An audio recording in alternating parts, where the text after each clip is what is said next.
পরের থেকে পড়। চিরকাল বিজ্ঞ জন। আরে এইখান থেকেও না, এইখান থেকে পড়।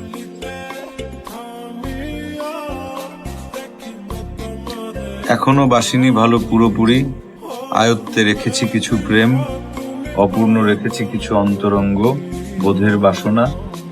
সবাই পড়েছে প্রেমে, আমি সকলের চেয়ে কিছু বেশি। কি বুঝলেন? এখনো ভালোবাসা পুরোপুরি হয়নি, কিছু আয়ত্তে আছে ভেতরে প্রেম আর ভালোবাসার ইচ্ছা আছে। কার ইচ্ছা আছে? কবির। শেষের লাইনটুকু আবার পড়েন তো। একবার তো পড়লাম। আমি পড়তে বলছি, পড়েন। সবাই পড়েছে প্রেমে, আমি সকলের চেয়ে কিছু বেশি। কে সকলের চেয়ে কিছু বেশি?